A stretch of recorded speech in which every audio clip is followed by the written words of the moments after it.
Hello, welcome to the next episode of the Simplicity Zen podcast. Our guest today is Peter Coyote. He's an actor, narrator, writer, and Soto Zen Priest. He was ordained as a Zen Priest in 2015 and received dharma transmission in 2016 from Chikudo Lewis Richmond in the Soto tradition of Shunryu Suzuki Roshi. Thank you so much for joining us today. Thank you very much. Your voice sounds very familiar for some reason. Makes you want to buy a car, doesn't it? Right, or maybe learn about the Old West or something. Yeah, Yeah. exactly. Uh-huh. Yeah, I saw that. I didn't realize that was you. That's really interesting. Yeah. Well, it's great good fortune having met Ken Burns 28 Hmm. years ago, Uh-huh. because acting was never like the drive of my life. I Uh-huh. was always a writer, Uh-huh. and I became an actor because my dad died bankrupt and my daughter's mother ran away, and I Uh-huh. was a single father, and I had to make a living. And I used to be in a theater called the San Francisco Mime Troupe. Right.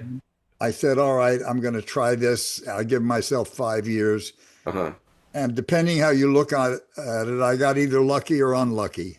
Right. But I got my kids through graduate school debt free. Hmm. And I had a good run. I didn't get my union card till I was 40. So I sort of aged out as a leading man Hmm. by 50. Hmm. And then after that, things are usually less interesting. If you don't get the girl, you don't get the check. Uh-huh. So when my kids were out of grad school, I retired and just went into teaching full time and writing full time. Hmm. It's awesome. So so you have a little sangha now, you were saying? Well, kind of. So I had a song. When I was transmitted, I took a vow to myself that I would not teach for 5 years. I Hmm. would just sort of season. Hmm. And then the pandemic came.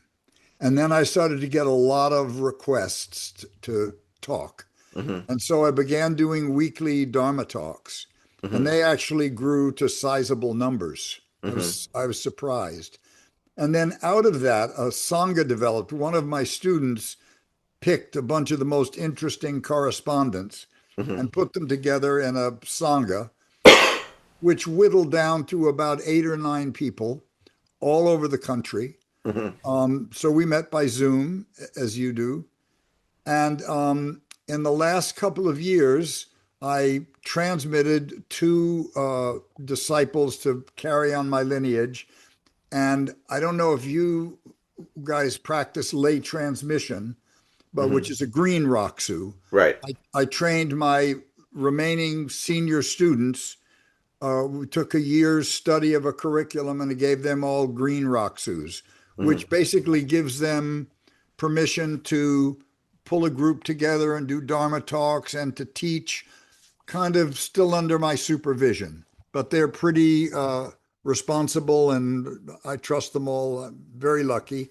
And so then there's another Sangha that developed from that I check into from time to time. But Hmm. other than that, I'm kind of retired. Okay. A quick aside, your lay transmitted students, how would you feel about them subsequently lay transmitting students themselves? Because I No, know they that's can't. They yeah, can't. yeah, No, okay. they can't. So here are some of the limits. Uh-huh. Brackets, parentheses. Uh-huh. One of the things that I noticed about studying 8 years around San Francisco Zen Center was there became a kind of conveyor belt of promotions. Students took Jukai, and then they got ordained, and then they became Shuso, and then they became brown robes. Mm-hmm. And it always struck me that being a priest is kind of a calling. Mm-hmm. You don't need to be a priest to run a monastic center. You just need trained students. And confusing it with a promotion or an emblem of the development of your practice, I think had negative consequences. A lot of people just became congregated around San Francisco Zen Center. They never got jobs. Mm-hmm. And then as they got older, Zen Center became responsible for taking care of them in their old age. And so I didn't want to replicate that. Mm-hmm. So lay transmission became something to do with senior students recognizing their development but they didn't want to be priests, which Mm-hmm. was a relief to me Mm-hmm. because, you know, priest has a lot of associations in the West, Mm-hmm. and not all of them are good. So, lay transmission, we didn't want to encroach on the territory of priests. So while they can explain the precepts, they can't give the precepts. So Mm-hmm. they can't ordain a priest. Mm-hmm. They could teach, and then a priest could come in and do jukai, let's say. So it's mostly to recognize their study of the Dharma Mm-hmm. and their stability of character and a gesture of trust and responsibility for them to go out and set up seed pods. Mm-hmm. And that's where it is. They can't transmit people. Mm-hmm. The way we say it is Jukai puts you alongside the lineage. As a priest, you're responsible for the lineage. And as a transmitted person, you are the lineage. So we're very, very, very careful about who we actually bring into the lineage. I'm sure every Zen center that I know of has had some disasters. I made a couple mistakes ordaining people that I shouldn't have. Mm-hmm. So did my teacher. So did his teacher. We're fallible and we're human. Mm-hmm. So this lay transmission seems like a good option for people who are mostly living secular lives. Mm-hmm. Makes sense. Um, so let's jump into kind of your journey. So did you grow up in the Bay Area? Where did you grow up? No, I grew up in the East Coast Uh-huh. in a suburb of New York City and on a farm in Pennsylvania. My dad was kind of a polymath and Mm-hmm. he did a lot of stuff. He went to MIT at 15. He had a great math mind, Oh wow. which he devoted to making money in the stock market. But Mm-hmm. the great love of his life was raising these French cattle that he and his partner in Texas imported. Does it start Huge, with a CH or something like that? yeah, Or Charolais yeah, cattle. yeah. And beef de Charolais was served at the coronation of Queen Elizabeth. Mm-hmm. They're amazing animals. They get to be 3,000 pounds. They get that way on grass. They can live outside in the winter. And they're so extraordinary that the Angus and Hereford uh, breeders passed the law prohibiting them from coming. Hmm. So my dad and his partner painted black spots on them and ran them across the Rio Grande as Holstein milk cows. Anyway, he developed a huge business there. So much of my life was spent on a farm and working on a farm, and I live on a farm today. Interesting. You're in California now, is that right? Yeah, Northern California, about an hour and a half north of San Francisco. The nearest big town is Santa Rosa. It's Okay. about 15 miles away. Uh-huh. So in between Petaluma and Santa Rosa, that general Yeah, area. yeah, exactly. Uh-huh. Yeah. And there's a lot of beautiful dairy farms out there. You bet. There's what's that one dairy company? Oh boy, I'm spacing on Well, them. there's Strauss. Strauss, yeah. Yeah. And I've noticed whatever Strauss makes is the best of class. You know what I mean? Uh-huh. Their yogurt's the best yogurt. Their butter's the best butter. Their milk's the best milk. And but you actually see, like, you drive around Marin, and they'll have the little, like, the farmers will have little signs saying, like, this is for Strauss type of thing. Yeah, And I really believe that those like little artisanal farms are producing just better. The cows are happy, and I they're just agree. and they're just. And I really think it comes down to just like compassionately treating animals in a compassionate way that's closer to nature. And it just and then which is I think a goal in its own right, and then like an ancillary benefit is it produces like the best dairy in the world that I've had. Yeah. We're very lucky out here in California. You can get free range chicken eggs, that Hmm. are brown. You need a hammer to break the shells. They're so Yeah. healthy. And you can get cows that have been petted to death. The one great loss to me is that because when I was young, I used to raise pigs, about 10 pigs a year. Uh huh. And you can't get a pig that's kind of treated beyond a two. And they're Hmm. the most sensitive and the most delicate and the most For instance, a pig will only poop in one corner of its cage. Hmm. And if you clean that corner, they'll just keep going there. Yeah. So I don't eat much meat, but from time to time I do. My doctor made me get more protein in my diet. Hmm. But, uh, you know, when I was younger, even though I was a hunter and even though I had to kill these animals, there's something about the bittersweet appreciation of eating meat that you've raised and been Hmm. intimate with and you use every part of. Hmm. And there's a kind of sorrow involved that's ancient. Hmm. It's why indigenous people had all these ceremonies attached to eating animals and taking Hmm. their lives. So I'm not too, I mean, even the Dalai Lama eats meat now Yeah. because his doctor prescribed it for him. So it's something that I'm grateful for, that kind of tension between, what's good for me and what I have to do to the world to live in it. Hmm. Hmm. So was your childhood, was it a religious upbringing at all, or was it more secular, or No, so my parents are Jews. hmm. They were Jews. My mother's people were Ashkenazi Jews who come from Russia and Poland and that area. And they were the nice side of my family. And Hmm. they were very socially conscious. A lot of communists and socialists and do-gooders and teachers and psychiatrists. And I one of the major traumas of my growing up was around 11, 12 years old, living through the McCarthy period and Hmm. hearing grown-ups, seeing them weeping in my living room, terrified about, they had been communists when they were 20 or 25, and they saw through Stalin and they became labor organizers or teachers Hmm. or something. And now they're being called on to inform on people. And if they don't, they can't work again. And the lies told about them that they were traitors and that were treasonous. Hmm. I never forgave my government for that. Hmm. I'm not sure I ever saluted the flag. Hmm. I may have, but it wasn't a big deal. My father's people were Sephardic Jews from Spain and North Africa, and his father was an Uzbek. And my mother's people were Orthodox, and my father's people were uh, tough, smart, voracious, and totally secular. So my growing up was secular, Hmm. but in the shadow of religious grandparents on one side. Uh-huh. So, my mother would tell her mother that the Christmas tree was a Hanukkah bush.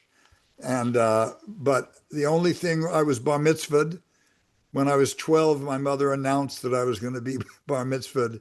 And I spent the slowest year of my life studying with a very patient man who, as soon as he walked in the room, I developed an overwhelming desire to sleep. And I would sit there and I'd hear my friends playing out signs going, Baruch, Ato, Adonai. And the only thing I can say about him is I've never forgotten it. You would have been a great rabbi. That was the perfect intonation. Yeah. Are your Um, people Jews? Do you come from Jewish? no, Oh, it's weird. There's actually adoption on both sides of my parents, uh-huh, and so we don't actually know what. Like my mom's from Brazil, uh-huh. but she was adopted, so obviously it's some sort of Brazilian. But my dad's grandfather was adopted, and so our last name Crawford is Scottish, but it was but he was adopted into that. So I heard maybe Gotcha. Spain. I've never done like the DNA thing, so I don't really know. Yeah, it's fun. Yeah. The DNA I mean, thing is very intriguing. I was baptized as a Catholic as a baby, so I mean, Uh-huh. I'm set in the worst case scenario. Um, so what? How would you say it was a happy childhood? Sounds like you spent a lot of time, in nature-ish type of. It was not a happy childhood, Uh far huh. from it. Yeah. My mom so my dad, uh, in some ways, he was a great man. He was Mm-hmm. very generous. He was very brilliant. He was also very damaged, traumatized. His father killed his horse with a hammer when it bit him. Oh my goodness. A lot of violence. My dad was the sparring partner with Philadelphia Jack O'Brien, world Mhm. light heavyweight champion. He was a black belt in judo. And when I was born, and certainly when he was born, Jews were not considered white people. Mhm. So I was born in 1941. When I was 10, 12, 13, I could not go to the country club with my friends. We'd be playing and they'd all go swimming. I could go once a month. There were Mhm. schools I couldn't go to.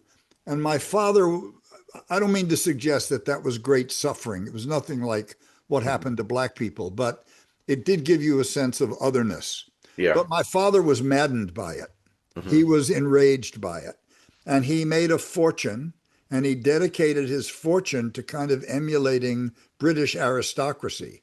He Mhm. had his suits made in London and his shirts made here. And anyway, it was not a life that I wanted to get into, right? And when I was 3, my mom had a crippling nervous breakdown, Mhm. really turned into an eggplant.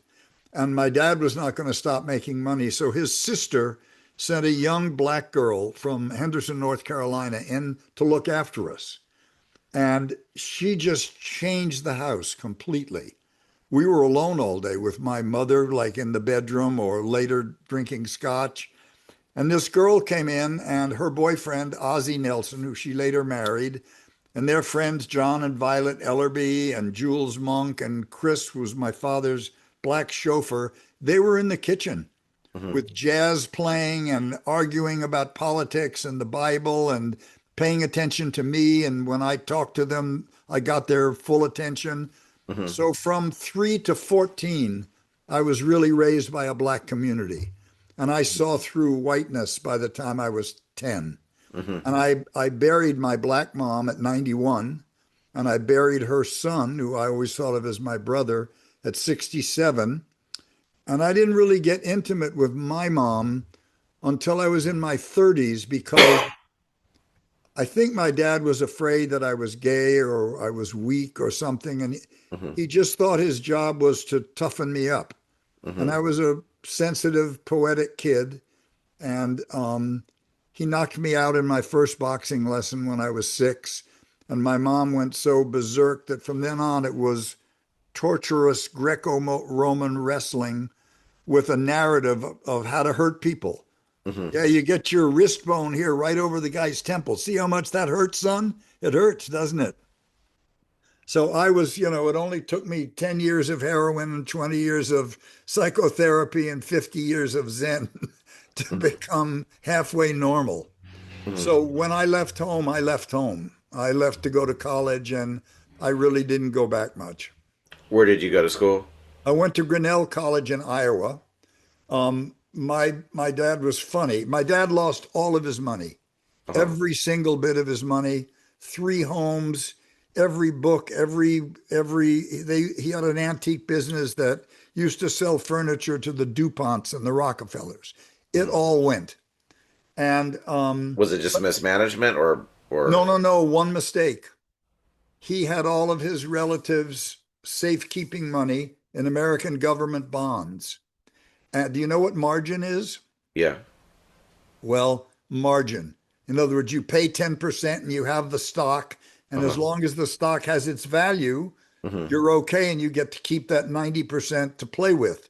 But Mhm. if the stock goes down, you have to put up the difference. It's a And margin call. he got something like a $25 million margin call in 1963 when we invaded Cuba. Oh And the man. bottom fell out of the and that would have been like 200 million today. And we didn't know about it. No one knew about it until after he died. He kept everything together somehow for another 10 years. Wow. So, but he had always told me, he made me quit every job I had in high school, say, your job's to be a student. You'll teach at Harvard. I'll give you money so you can have your shotguns and your fly rods and your suits made. Mhm. That's where his head was. Anyway, and he died. And basically, I got this pen and That's your his belt. inheritance? Yeah, it's my inheritance. Anyway, luckily I had spent a lot of time in the counterculture living on no money. Mhm. And so I knew how to do it and it was okay. But it's a long-winded way of saying it was an unhappy childhood, but pretty rich in a lot of ways. Hmm. What did you major in Iowa? English. Hmm. And I was accepted at the Writers' Workshop in Iowa and at Stanford. And I came to San Francisco to get my master's in creative writing, which I didn't finish because the 60s were happening. So it was school that brought you to the Bay Area. Yeah. Huh. And then this would have been what, like 67 or something? No, no, no. I came here in 64, Oh, 64. but Okay. I'd come out to San Francisco in 60. Let me see. I think let me see, wait, 17, 41 would have been 58. I came out here with my cousin or with Uh-huh. a friend. No, no, no. And to see the beats. I wanted to see what they were about. Uh-huh. So I came out. So you were aware of Kerouac and all that kind of Oh, stuff. yeah. Yeah. And Uh-huh. Life magazine had published articles. And I Uh-huh. began reading about these guys because they were the first adults who gave language to some of my unease Uh-huh. about materialism and greed and the way America seemed to be going and Uh-huh. the unhappiness. A lot of people who came back from World War II were traumatized. And there Uh-huh. was a lot of drinking and a lot of violence and a lot of unhappiness that was not acknowledged. So I went out to see these guys, and it was by reading the Beats that I first came in contact with the idea of Buddhism. Uh-huh. And then through Jack Kerouac and the Dharma Bums, I heard about Gary Snyder, who, I don't know, 10 years later became a real mentor, That's my great. first teacher. Yeah. Yeah, I got to meet him twice, I guess. Yeah. Um, Yeah, he's formidable. yeah. Um, he here's something I only discovered a little while ago. This is totally off. You know, you've been to Berkeley Zen Center, I imagine. Yeah. You know That's the actually my home temple. okay. Oh, yeah. Those pillars there inside the Yeah. Zendo, those are actually from the Gary Snyder's property. Those are ponderosas. I Oh, just really? I didn't know that until I didn't recently. know that either. Yeah. So here's the funny thing. When Suzuki Roshi died, he put Richard Baker in Hmm. charge. Hmm. And Baker was a complicated puppy. And he kind of figured out that he would have an easier time raising money if they had kind of a high Episcopal Zen center. Hmm. And so Zen Center kind of transformed itself into an institution that maintained 14th century Japanese ceremonies. They had Hmm. lots of teachers over from Eiheiji, and Hmm. everything became ritualized and very solidified like that. Hmm. And at a certain point, it drove me away from the community. It's not, I thought, we take vows to save all beings. Hmm. Most of the beings I know are not going to shave their heads and wear robes and have names like Dingo and Dongo and Dosido, and it's just Frodo. not going to happen. Yeah. So I began looking at secular practice more like Gary's. Hmm. But anyway, Richard Baker was forced to leave in a scandal. He had zipper trouble. Hmm. And so my teacher and Mel Weitzman, Sojourn Weitzman, who started Berkeley Zen Center because Suzuki Roshi told him to, Hmm. they didn't want to transmit with Richard and they left. So Mel Weitzman went to Japan and was transmitted by Hoitsu, who was Suzuki Roshi's son. Hmm. And my teacher left for 12 years and started a software business and some other stuff. And then when he decided to go back into teaching, he was transmitted by Mel. Hmm. And so from that lineage, Berkeley Zen Center is my home temple. Hmm. It's great. Um, so you went to the Bay Area for academics, and you were already aware of the beats, and then the hippie movement started. You know, the counterculture hippie movement started generating. What was it from your perspective? Was it centered in Haight Ashbury? Well, it kind of began in the Haight Ashbury, I mean, Uh huh. in my experience of it. Uh huh. But there were actually kind of spontaneous awakenings all over the country Yeah. because the Haight Ashbury was filled with kids from all over the country. Hmm. But my group, which came from the San Francisco Mime Troupe, became known as the Diggers. Hmm. And we were kind of an anarchistic group. that was action oriented, and we wanted to do things. Mm-hmm. And we kind of perceived that the core problems of America were based on profit and private property. Mm-hmm. So we took our example from a guy named Gerard Winstanley, who was a 17th century Englishman. When the king uh, co-opted the commons to raise his sheep, to raise wool for his new woolen mills, Gerard Winstanley was the guy who said private property is theft. And they led the diggers every day to take it back. And the Mm-hmm. king leashed Oliver Cromwell on them. And they were called the diggers because every day they were burying their dead. Oh, I didn't know that's where you guys got the name. Really Yeah. interesting. Uh-huh. So we became the diggers and we started off offering free food to all the runaways and kids that had no occupation Mm-hmm. because we were angry that the city was getting a lot of benefit from all the publicity about the Haight-Ashbury and the hippies and the stuff. They had Greyhound tours coming down the streets where we lived, like we were orangutans.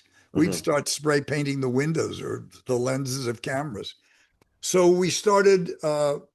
The Italian greengrocers wouldn't give young men anything, so we sent our women with babies at their breasts, and they got tons of food. Mm-hmm. And we turned those food into hermetically sealed milk cans, those 25-gallon cans. We made huge stews, and we Mm-hmm. invited people to Golden Gate Park, 5 o'clock, bring a bowl and a spoon. And Mm-hmm. all they had to do to get the food was step through a 6 foot by 6 foot square painted yellow called the free frame of reference. And they stepped through it and they got the food. And someone might say, well, no, I can afford to pay. I'll pay. And Mm-hmm. we'd say, well, wouldn't you like to live in a world with free food? Mm-hmm. And our feeling was most of the progressive politics at that time was based on socialism or communism. Everyone is reading the little red book of Mao, and the Black Panthers had the little red book. And we had the intuition that the American people were not going to throw themselves on the barricades to be the lumpen proletariat, Mm-hmm. but that if they developed lives that had value, they might defend them. So then we began setting up all these kind of theater pieces, like This is the mime of, troupe. of no, the Diggers. Oh, oh, okay. We all left the mime troupe. I see. Oh, okay. Oh. So, So for I instance, always thought the Diggers were synonymous with the mime troupe. I didn't realize they were separate entities. we began there. Uh-huh. All of us were members except one fellow, Billy Murcott. Uh-huh. But Peter Berg, Emmett Grogan, me, Kent Minalt, Nina, the whole core group of the Diggers was at the mime troupe. Did Bill Graham was Bill Graham getting involved? Is that what made you leave or No, no, no. Bill was a friend of mine till he okay. died. Okay. Bill was the manager of the mime troupe. Right. And so we were always impoverished. We were doing these shows in the park. We'd Mm-hmm. pass the hat. We'd get $5 a week as the actors. Mm-hmm. So the first three rock and roll light shows in San Francisco were held at the Fillmore Auditorium as benefits for the mime troupe. Mm-hmm. And the first one was for Timothy Leary, who was Was it facing. was this Family Dog or the acid tests or what? No, no, no. This was the Fillmore Auditorium. The acid Okay. test was a separate event. The Mm-hmm. Family Dog was a separate event. That was Chet Okay. Helms. Okay. Anyway, it was so wildly popular, it hit its note perfectly, that while the mime troupe was deciding, gee, maybe we ought to run this, we could have a source of income coming in, Bill went out and he signed the lease in his own name, Mm-hmm. and he became Bill Graham. Right. But I never faulted him for it because we would have screwed it up, I promise you. Yeah. So. But so we left. So Uh-huh. the next thing we did was the free store.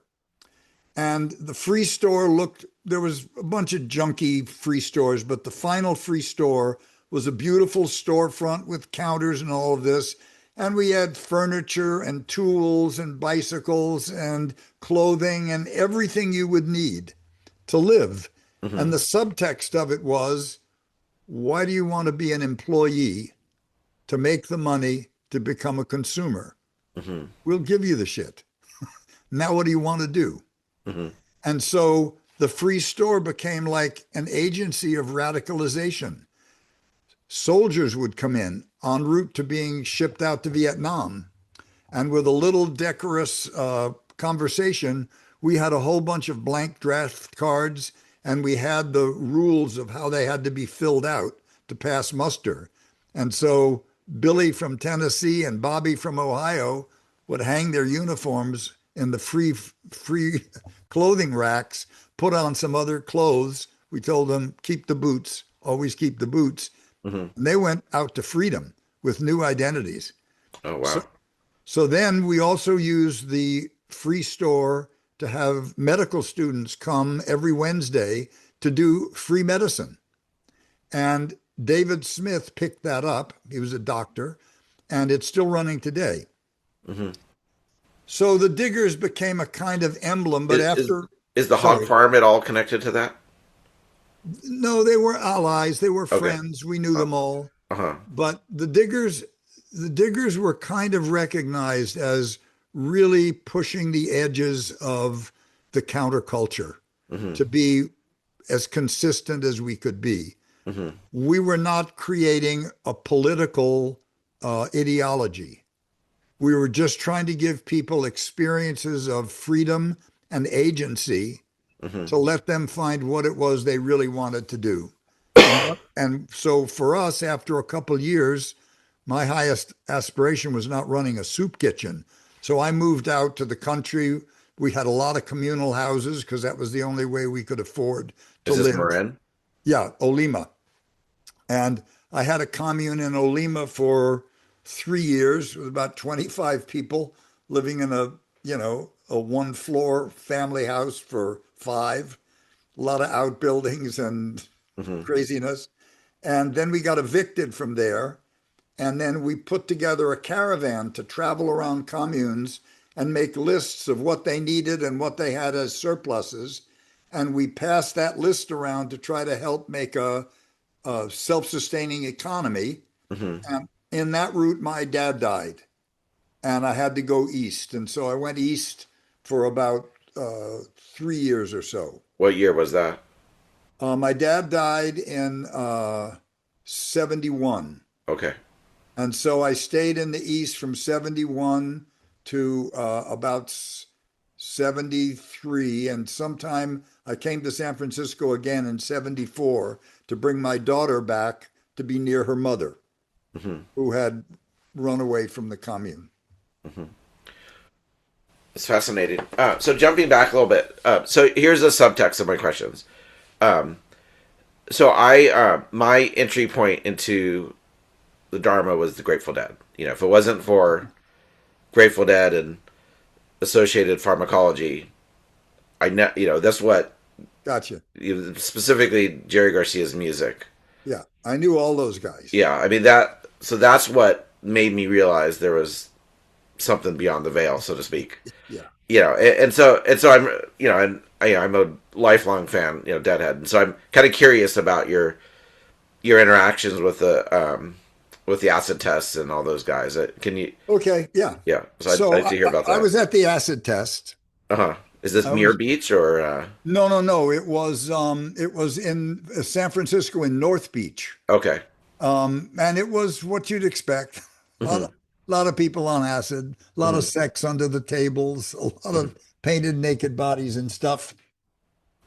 My relationship, or the Diggers' relationship with the Grateful Dead, was a little more complicated because they were, unlike many of the rock and roll groups, they were actually a family and they did everything in a very familial way. But what happened was all the original parties in Golden Gate Park, where people were dancing to the different bands, they were all held by the Diggers. And we would go around the neighborhood and we would Is this the Human Being? Did you guys were you guys involved with that one? The Human Being? Yes, but we didn't do that. That came from the Oracle newspaper and Ron Thalen, who's the guy who started the psychedelic shop. But what happened was, just responding to crowds, even before the Be-In, we'd hold these dance parties at Golden Gate Park, I forget what, the Panhandle.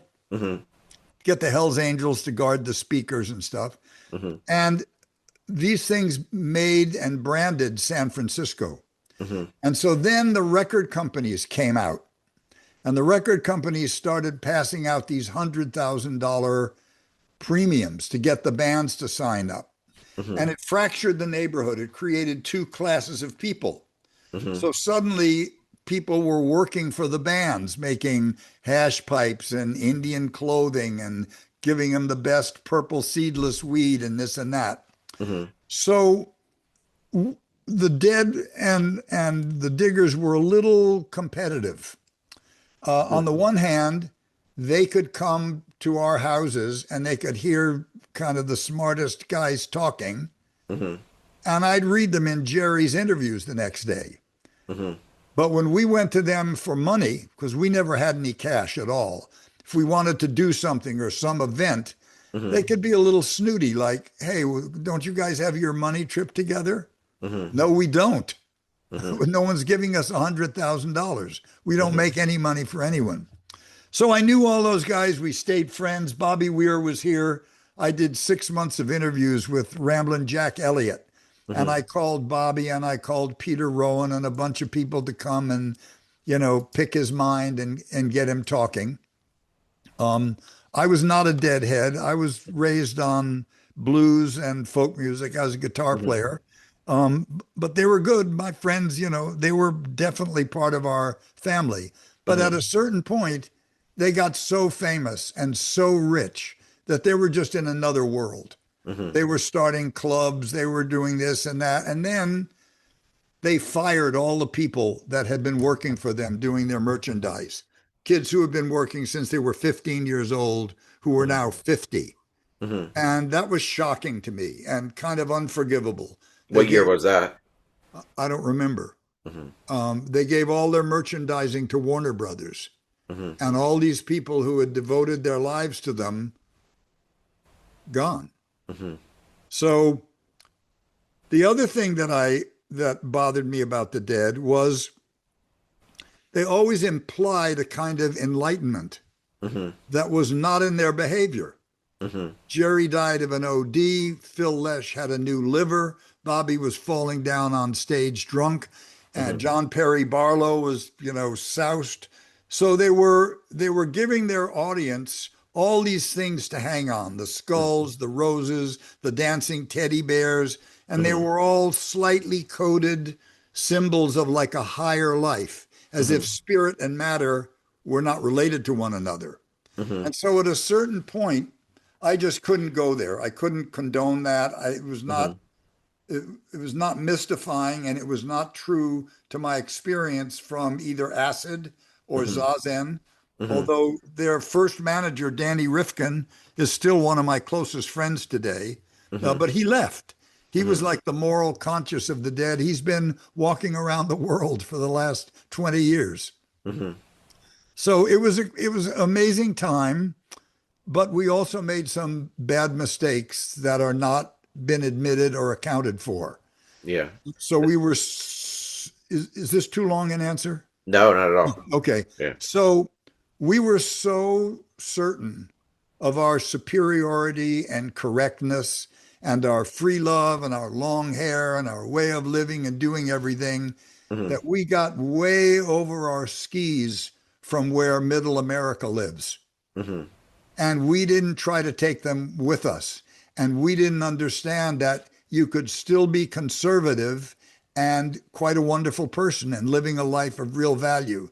Mm-hmm. And the country jerked us up short Mm-hmm. by electing Richard Nixon and then Ronald Reagan as president. Mm-hmm. And we had 20 years of anti-woman, anti-environmental, anti-drug, uh, limitless capitalism, which was partly our fault. It's like a And reaction almost. yeah, it was a reaction Mm-hmm. because here's a perfect example. When Hubert Humphrey was running for president, Hubert Humphrey was too tepid about Vietnam for people like me, Mm-hmm. but he was still left of Nixon. He Mm-hmm. was still on our side of the line, Mm-hmm. but we were so self-righteous and pure, we wouldn't have him. So we didn't support him. Mm-hmm. And Richard Nixon became president. And then Ronald Reagan became governor of California. And I see that as a rebuke.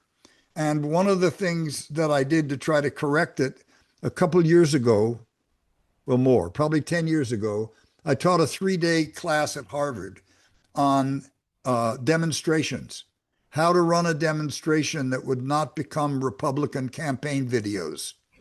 You know, how to do it in a way that was reflected your values and understood that that a demonstration is an invitation to a better world, and it's a ceremony, and nobody accepts an invitation when they're being screamed at. And the target of the demonstration is never the police, the politicians, the guys you consider an enemy.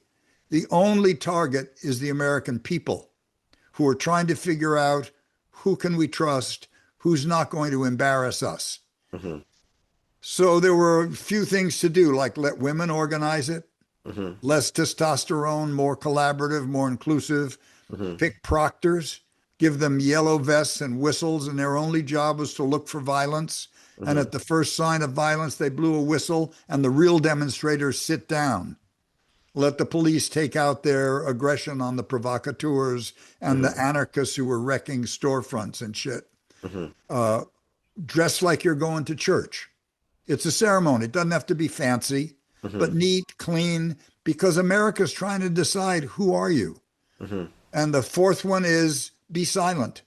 Let your signs do the talking. Show the American people how disciplined you are. You're not going to embarrass them. And the fifth one is go home at night.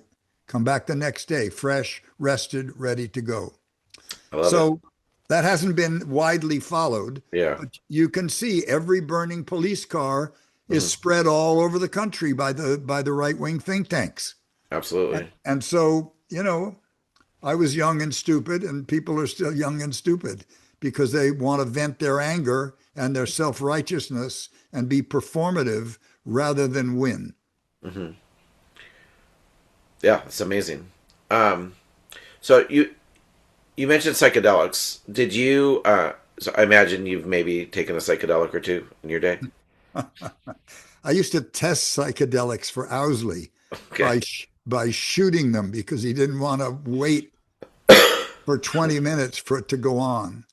I took a lot of psychedelics, and I'm actually still a fan of journeying, you know, plant medicine. And when there's something to do, I've been lucky enough to meet a woman shaman who was trained in Mexico and trained in Peru. And sometimes it's just stuff in my life I've got to go in and relook at. You, if I remember, you did a narration of Carlos Castaneda's book, right? I did 2 of them for Carlos. Yeah. There was a time in my life I really thought those were like true, like real, you know. I still think they're real. Oh, really? Yeah. Interesting. I met Carlos. I mean, I met him numerous times. And I was so into those books, I practiced everything that you could practice in those books, including splitting my eyes to see differently from my right eye and my left eye, and lucid dreaming. And I'll tell you a great story. So as we were working together on the books, Carlos kind of trusted me. And at one point, he slapped me on the back with a cupped hand over my shoulder blade. And I remembered that's what Don Gennaro did. It was like a way of marking a student. And I was kind of overjoyed. I thought, oh my God, I'm actually going to get to study with this guy. Just as a side note, the only books you were allowed to read at Tassajara Monastery, other than Buddhists, were the Don Juan books. Interesting. Yeah. So I had been practicing lucid dreaming. And then Carlos died. But one night in the dream, I realized I was in my friend Bryden's house. It was about 3:15 in the morning. And I realized I could see my hands. I could control it. I was in the house. And I realized that I had a choice to wake up there or wake up in my own bed. But Carlos had died. And I didn't have the courage because people got lost in his world. There was a woman that I met who was lost for 2 years. She showed up in a bookstore. And I thought, I don't have the balls to do this. So I woke up in my bed, but the next day I was out in the street and I ran into Biden and he said, "Where'd you go last night? Hey, you just turned around and disappeared." Who was this? The guy whose house I was in at Oh, 3 okay. in the morning. Oh, my goodness. Yeah. So I wa- people can say what they want about Carlos, but I actually believe in that ancient magic. I've met other people. I did Ruiz's books, The Mhm, Four Agreements, and mhm. there are so. Let me suggest a book to you called The Immortality Key. Okay. And the Immortality Key is about the use of psychedelics from the Paleolithic on Hmm. into the Eleusinian mysteries of ancient Greece, which Socrates participated in, which Hmm. Plato participated in, which involved training and then drinking this drink, and they called it dying before you die, Hmm. and becoming one with the universe. And then because beer was invented before bread, Hmm. and what they think is it's much easier to throw a bunch of barley in water and let it ferment. And beer is what became the key that allowed the Indo Europeans to spread around the whole world. Hmm. And as soon as beer was invented, they began lacing it with ergots and mushrooms and various things to change the punch of it. So when Dionysus came into Greece and brought wine, Hmm. they were doing a Eucharist with this spice psychedelic wine. And there are these guys called archaeobotanists who go to these old chalices that are dug out of the ground and they can scrape them and they're finding traces of ergot and wheat and all this stuff. And the radical part of it is that when Jesus was first coming and beginning his Eucharist Hmm. in with Greek speaking people, his teachings were in competition with Dionysus. Hmm. And there's a lot of evidence, even in the Catholic Church, that the first Eucharists were psychedelic, Hmm. that Jesus was purposefully aligned with Dionysus, with his long hair, with his beard, Hmm. and that it wasn't until the fourth century AD when the priests drove women out of the church and stamped out the psychedelic Eucharist by burning witches, which they did, mothers and daughters, for centuries. Anyway, it's in a very well researched book called The Immortality Key. I'll check it out. Do you think Soma in ancient Greece? Do you think it was Yeah, the something same like that. same lineage? Yeah. You know, Robert Graves, great Greek scholar and poet, Uh huh. he was given a book by the Wassons, who were mycologists.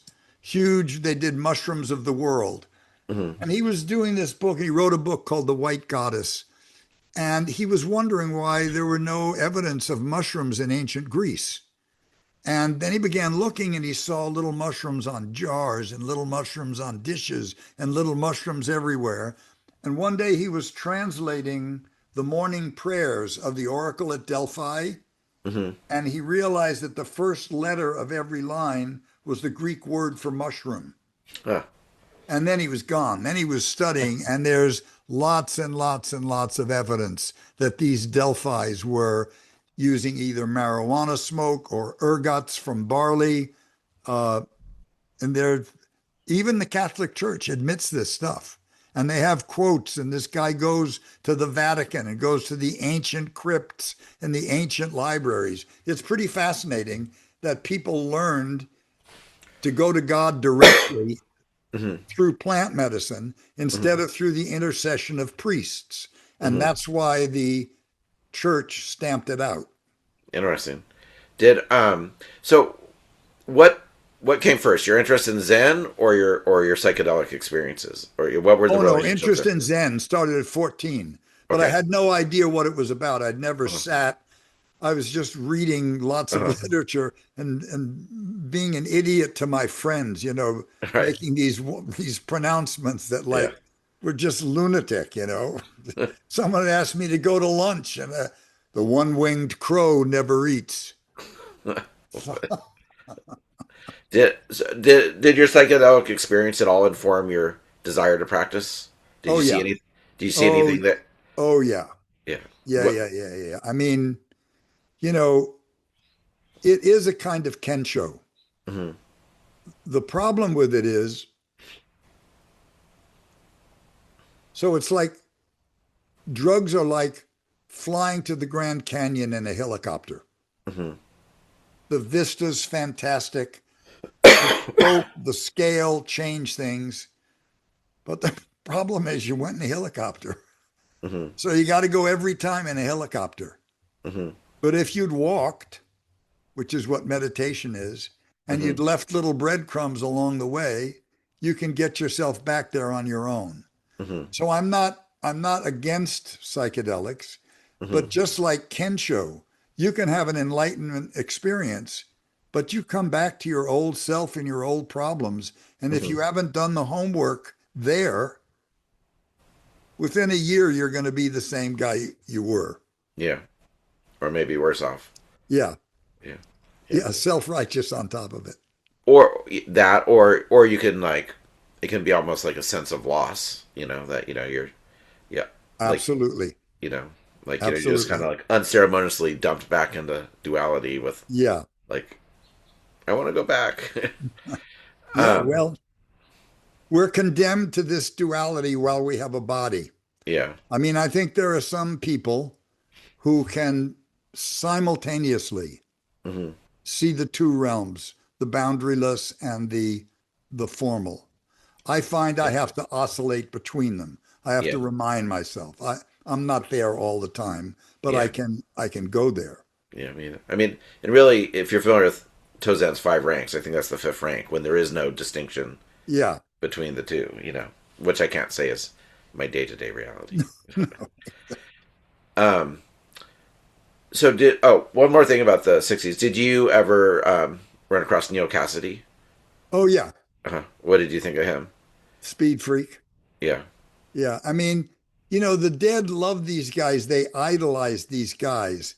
Hmm. But if you actually, I don't know if a couple of years ago, Walter Salles, the Brazilian film director, Hmm. did a movie about On the Road.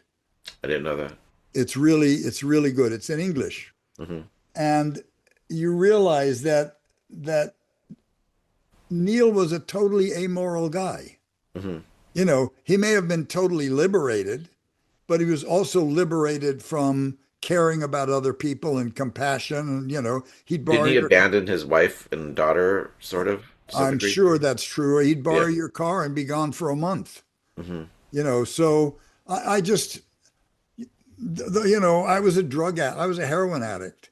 Hmm. Um, so none of these guys impressed me too much. It's Hmm. like I didn't like being a heroin addict. I tried to be as moral and as upright as I could. Not so good. But I wasn't really lonesome for heroes. The Hmm. Diggers' whole posture was be your own hero. Hmm. Um, did you have any direct interaction with Gary Snyder at all during that Oh era? yeah. No, Uh-huh. Gary is so there was a beat poet named Lou Welch, Hmm. who was a very good friend of Gary's. And Lou would come out to Olima when his wife Magda would throw him out. Hmm. And Lou was the stepfather of Huey Lewis, Huey Lewis Okay. and the News. Yeah. So Okay. he'd bring his little 14-year-old out there and show me how brilliantly he could scat sing and do jazz. And Lou just kept saying, "You got to meet Gary Snyder. You got to meet Gary Snyder." So he brought Gary Snyder out. Hmm. And Olima was like a hard scrabble, dirt poor commune. It Hmm. was like 25 really poor people living, taking care of each other, doing a good job, but we had no money. Hmm. And so Gary drives up in this kind of brand new VW camper. And my first take is like, oh my God, how bourgeois. So he opens the door and I sit in, and Gary starts making peanut butter and crackers. And I start babbling about my radical credentials. Hmm. And I'm just going on, the Diggers, we did this, we did that. And he's just looking at me and I can see he's trying to figure out who is this guy? Hmm. And it was unsettling. It was really, and when he left, all that I had behind me was this look. All he left behind was this look. Who is this guy? So I said, I gotta get to know this guy. So I started going up to his place in the Malakoff diggings up above Hmm. Nevada City. And luckily, I was a farm boy. I knew how to do shit. And I would just help him work. I'd cut brush and we'd talk. And this is before Ring of Bones Endo, right? Yes. Uh-huh. Yeah. Long before Uh-huh. Ring of Bone. And anyway, Gary and I became close. Hmm. And I asked him and conversations with him. Sorry, one other question. Is this before or after when did, is it, had he already been to Japan and back at this Oh, point? yeah. Okay. He had come back from 9 years in Japan, Uh-huh. where he had been the anja, the aide to the Zen master. Uh-huh. And he put a crew of people together who cut down the trees and built this incredible house, which is totally adequate. It was like a cross between a Japanese farmhouse and an Indian longhouse, all Hmm. skinned logs and a fire pit in the floor. And I thought it was one of the most amazing places I'd ever seen. It was not fancy, it Hmm. was not showy, but it had everything you needed. When you first went, you had to do 100 strokes on a pump, and Hmm. it pumped water up to a holding tank, and that would be the water you'd use during your visit. Hmm. And they had a sauna, a wood-fired sauna. Is this the place that you walk by on the way to Ring of Bones Endo on the left? Yes, Yeah. yes. Okay. So conversations with Gary were extreme. I mean, they would cross centuries. He could Hmm. talk about Vietnamese Buddhism. He could talk about Korean Buddhism. He could talk about every sect. And one day I said to him, Gary, how do you remember all this shit? And he said, you're the first person that ever asked. And he took me into his study, and he had a library card file there, Hmm. you know, bigger than a desk, like you'd find in a public library. Hmm. And every drawer was filled. It would say like Buddhism, Japan, Korea, Indonesia, India, blah, blah, blah. Every one of those cards was linked to a notebook that was on a shelf around the walls. Huh. His whole mind was organized like that. It was staggering. I didn't know this. Wow. Anyway, so in 1975, uh, Gary won the Pulitzer Prize, and Jerry Brown asked him to create an arts council of working artists. And Gary asked me to help him Hmm. and got me on the council. And the next year, I was elected chairman, and I was chairman for 4.5 years until they passed a law that I couldn't do it anymore. Hmm. But it was a very exciting time. We raised the budget from this little agency from $1 to $18 million a year. And part of my decision to try the movies was I'd learned how to talk to Republican conservatives and all kinds of people. Just to make this happen, I had to let go of my own stuff and Hmm. meet these people and be trustworthy. And it sort of freed me from being a hippie. I said, oh, I don't have to have boundaries like that. Hmm. And by that time, I had been studying Zen for about 2 years formally at San Francisco Zen Center and Hmm. meditating for 2 years. And so by 79, that began in 75. By 79, I decided to try to get a Screen Actors Guild card, which I did. Hmm. I was 39. So, quick question there. And unfortunately, we probably don't have time to really get into your acting career. But You're not missing much. okay. But I do have one question about the acting. So my big passion is studying the neuroscience of practice. You know, the human Hmm. condition of practice. I really enjoy it. And one paper I came across really fascinated me, and they put these actors in these fMRI machines, and they had them act. And what I thought was really fascinating was when they were acting, the self-referential parts of their brains would turn off. Oh my goodness. Yeah, and and especially like in koan practice where you're kind of inhabiting the Yeah. characters in the koans, it really made me think. Well, that's probably the neurological basis of it, so I'm curious, like when you would disappear into a role, or maybe even when you're doing a narration. Do you see any parallel of there of like kind of the self being attenuated or anything So like that? I want to send you this little book I wrote about just that. So Okay. please, do you have my email? Yes. Yeah. Okay. Yeah. So send me your good mailing address. I wrote this book called The Lone Ranger and Tonto Meet the Buddha. Okay. And it's all about, uh, I ran for 40 years, I ran mask classes. Hmm. And I would spend a half a morning stressing people's idea of who they were. Hmm. I'd make them, put all their awareness in the tip of their nose, put it in their chin, put it in their Hmm. chest, catalog those feelings, what came out. Hmm. So that by after lunch, I'd give them a mask and I would hold a mirror up to them in the mask.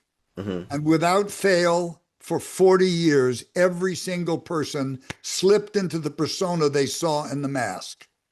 And they got about 10 gravity free minutes of like selflessness.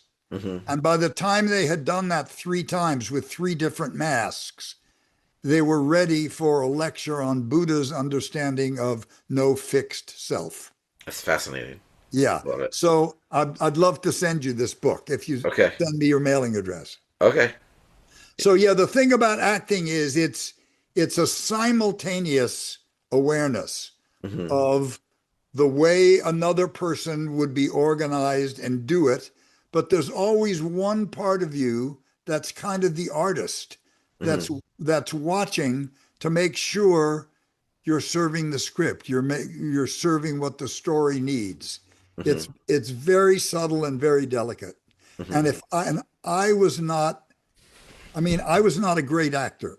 Hmm. I was a competent actor, but there was so much PTSD from my growing up in my family that certain emotions and feelings were unavailable to me.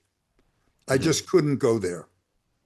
Hmm. So it's something like I understand from studying it. You don't have to be smart to be an actor, but you have to be emotionally literate, Hmm. emotionally fluent, and have the courage to express yourself fully as you are. Hmm. So I don't know if that's an exact answer for you, but it's No, my that's understanding of it. that's great. I have one more movie related question. When you were when you were performing in ET, did you have any idea of the cultural phenomena it would become, or No, did it none. just feel like another movie you were? It was my fall movie. I needed to make some more money. Hmm. And the best thing about ET to me was that Steven Spielberg was not yet Steven Spielberg. Hmm. He was not yet this unassailable force who could Uh-huh. do no wrong. And so I went to him and I said, Steven, I'm worried that we're making adults and science the enemy. Hmm. I'd like to write a scene where we rectify that. And he let me do it.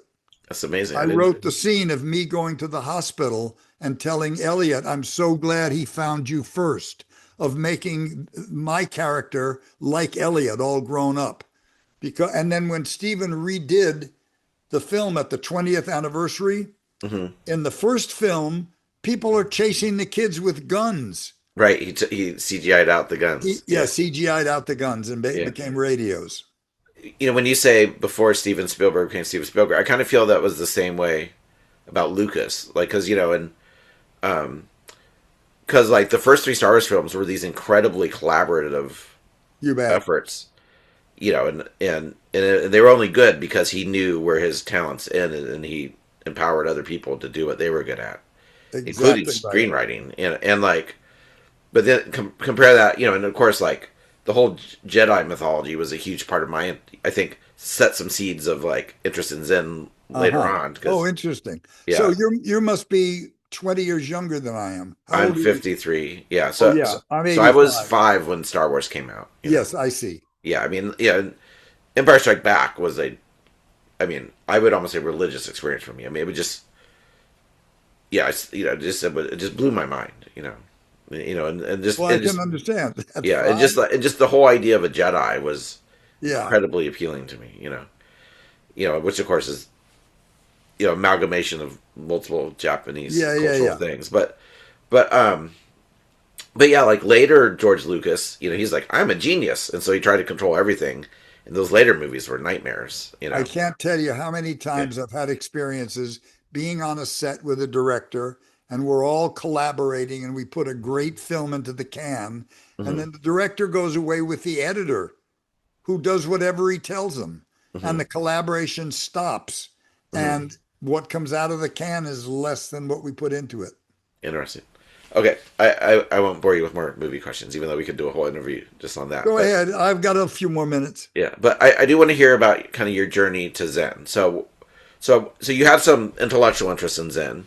You had some psychedelic experiences that maybe gave you a little peek Yeah. of the And then greater. I had Gary Snyder as a Yeah, model of yeah, what American Zen might look like right. and how it might behave and how it might feel and look. Uh-huh. And then I had 8 years at San Francisco Zen Center. So that was my question actually. Is like, what was the transition to formal Zen practice? Like what made you like? Where did you go? What made you decide to go? What was that experience like? Like that I type of thing. came back to San Francisco to bring my daughter closer to her mom. This is after you had to move to the East Coast because your father died, Yeah. right? And I fell in love with a woman who was a serious Zen student. Hmm. And she went to Tassajara and she got me to move into her apartment, which was across the street. Hmm. And Wait, you said Tesla Hard? You mean City Center, or did I mishear? she lived in city center, but Okay, she went for a practice period, 3 months at Tassajara, okay, I misunderstood. I'm sorry. and got me to move into her apartment and take care of her plants. I see. So Okay, I was in the neighborhood and I started sitting zazen. is And this the building right across the street? yeah, Oh, interesting. I dated a girl who lived in those buildings for a little while. it was over Yeah, the Green Gulch Greengrocer. yeah. It was diagonally across the Oh corner. no, the girl I dated was directly across the street. Yeah. Yeah.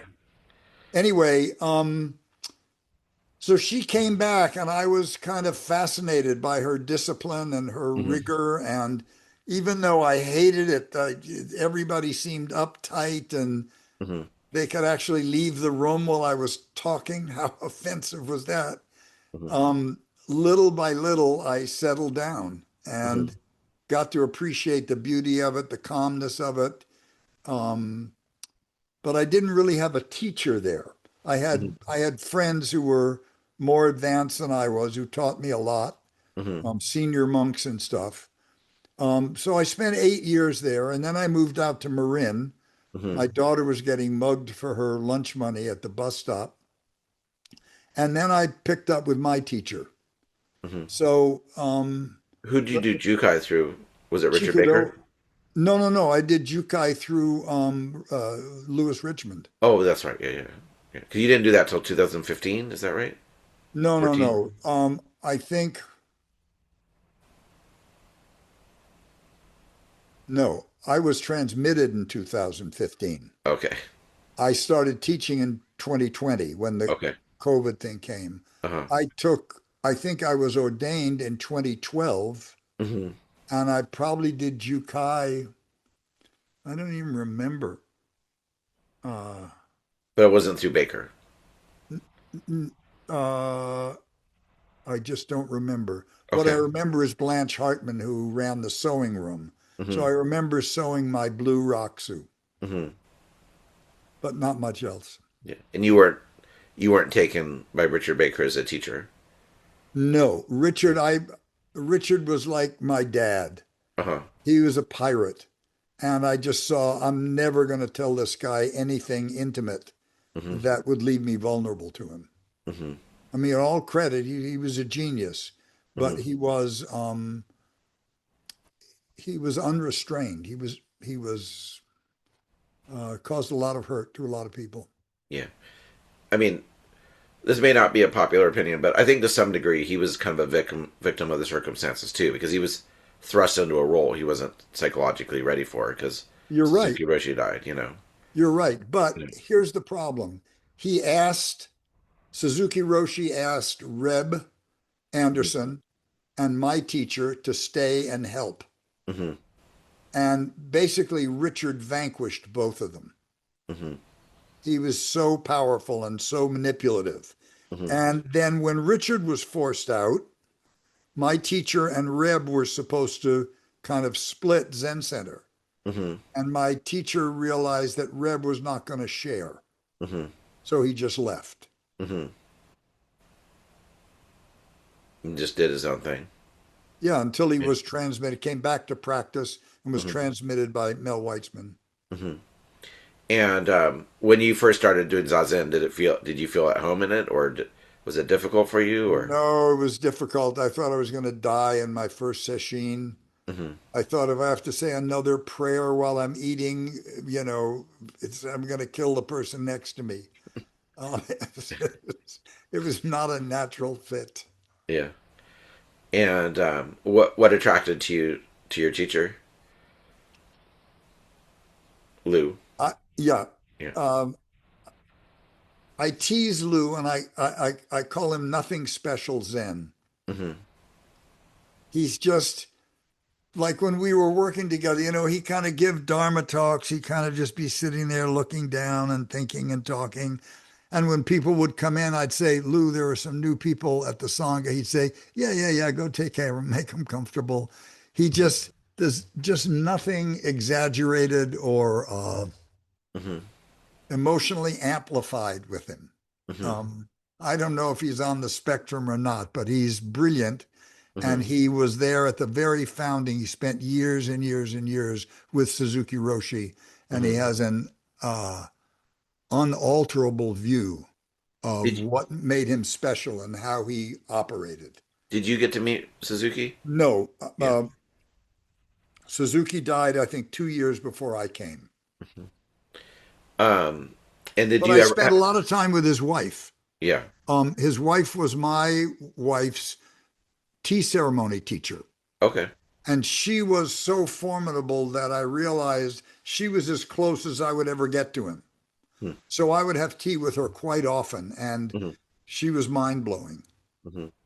And did you ever do any formal practice periods at any of the three centers? Yeah, I did. I did a practice period at Green Gulch, and Mm-hmm. I did a practice period at City Center. Mm-hmm.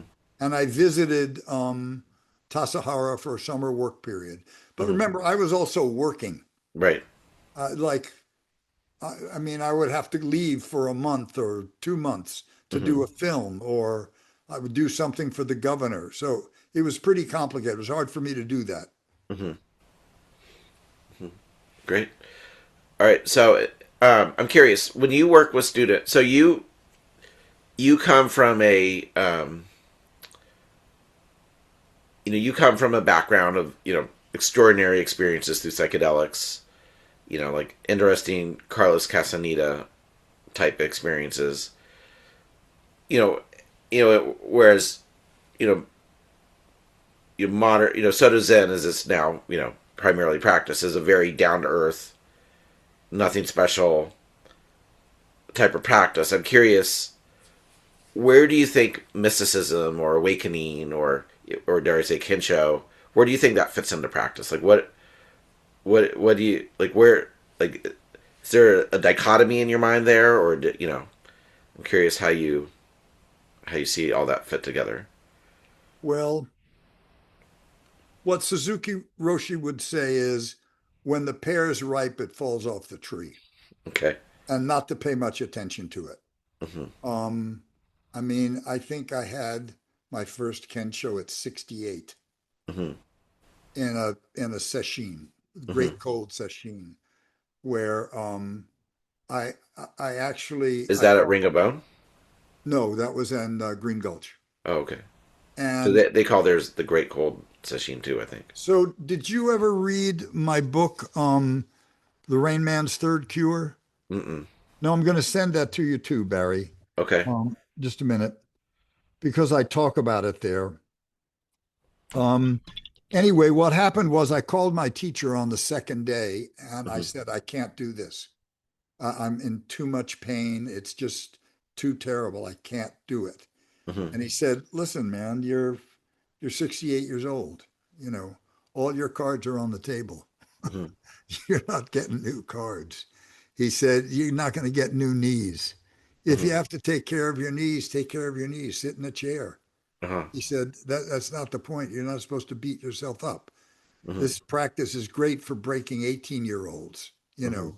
but you can't sit the same way at 68." Mm-hmm. So what I started doing at that point was I started alternating between my zafu and sitting in a chair Mm-hmm. every other period, and I would back up from oryoki so that the period before oryoki I was sitting in a chair. Now, Mm-hmm. that way I could get through lunch. And what happened was I was able to concentrate, Mm-hmm. and I took a kind of mnemonic, which was, "What is it?" Mm-hmm. And it was short for, "What is it I'm looking for? What is it I want?" Mm-hmm. And I dedicated myself to it like a crazy person. I Mm-hmm. mean, every breath. Mm-hmm. What is it? What is it? What is it? And I think on the fifth or sixth day, we were doing rapid kinhin around the outside of Green Gulch. Right. Very, very fast walking. Where you're kind of like serpentining through all the Yeah, inside and yeah, outside. Yeah. yeah. And I came outside and I was just concentrating and walking. And this blue jay started screaming. And I swear to you, it sounded like it was attached to my head. Mm-hmm. And I got enraged. He was just going, "Eek, eek, eek, eek." It's what they do. And I just got fucking enraged. And all of a sudden, I heard it as it, it, it, and the world stopped. Bingo. And my first reaction was, "Holy shit, what am I going to do now?" Because I realized that I had put all this faith in Buddhism, Mm-hmm. and Buddhism was empty. Everything was empty. Mm-hmm. And I went back to my cushion and I sat for a long time. And then I realized, wait a minute, Buddha must have had this same experience. And he didn't know what to do either. It took him 49 days to decide to teach. Mm-hmm. And he decided, well, maybe he could help some people. Okay, I can live with that. Mm-hmm. And so gradually I came back and I could solidify my practice around being helpful. Mm-hmm. And when my teacher offered me transmission, I refused the first time. I Mm-hmm. said, "No, no, man, I'm not ready for that." He said, "Listen, there's people ahead of you that you'll learn from. There's people behind you that you can help." What did Lou say when you brought that experience to him? He just, yeah. And what he said was, when I asked him if I should include that in my book, Mm-hmm. he said, "Yeah, you have to." Okay. So he he wouldn't formally acknowledge it. He wasn't there, but Mm-hmm. he didn't dispute it at all. Mm-hmm. And he's referred to it in later stuff. Mm-hmm. So for me, it was unequivocal. Mm-hmm. But You know was it. You know it when you see it. Yeah, exactly like pornography. Right. But the thing was, what I wasn't ready for was that you come back to your old self. Mm-hmm. You come back with a different perspective, Mm-hmm. but you still have any of the stuff that you haven't worked out Mm-hmm. is there to be worked out. Mm-hmm. And I didn't expect that. I thought Yeah. it would be like clear sailing and I'd Mm-hmm. have a little badge, you know, or a blinking light or something. Mm-hmm. So, do I But think that Kensho is necessary? No, I don't. mm-hmm. I think that Suzuki Roshi used to say, if you walk in the fog long enough, you Mm-hmm. get soaked. Mm-hmm. And I think at some point you get that wisdom. And if you have this experience, fine, but I know people that haven't Yeah. and that are supreme. I mean, I'm told that I studied with Aitken Roshi for 5 years, and Mm-hmm. one of his senior students said he never had Kensho, Mm-hmm. and yet he was so admirable. His wife was his student for 50 years. Would you go out to Would you go out to Hawaii to work with Aiken? Yeah, I did. I went to Maui. Well, also, Gary invited Aitken Roshi to Uh-huh. come. He wanted to finish up koan work. Uh-huh. And so that's why Ring of Bone was built. Hmm. And so started out, Aitken Roshi was the teacher. Hmm. But then there was a bit of Gary's wife fell in love with, um, Nelson Foster. yeah, with Nelson. Hmm. And then Gary said, okay, Gary fell in love with Carol. And Uh-huh. Aitken Roshi went sort of batshit, like, what's going on out there? Is hippie Zen fucking way. Anyway, and so Gary said, I'm too old for that. Hmm. And Carol was the love of his life, and Masa is still with Nelson. Hmm. And so that's why I started studying with Nelson. Interesting. Um, I was asked a question. What was it? Oh, I guess I was going to make a point. Well, I think even for the walking in the fog and you're getting soaked analogy, there's still at some point a recognition like, oh, none of this is real, you know. And so I think, or maybe I'm not. Well, it's not real. Yeah, but you see through the story, so to speak. You know Yeah. what I mean? And I think even in that case, even though it's not with fireworks and stuff, there's still a Oh yeah. moment where it's an instant recognition. So I I, I think I even get in the that. fog analogy, there's still an instant recognition. It's just preceded by a very gradual development. You know, I and a lot of I times you agree almost with that. realize it. I think a lot of times people realize it in retrospect, like, oh, it's been a while since I've even, you Yeah, know, I think that's you know, true.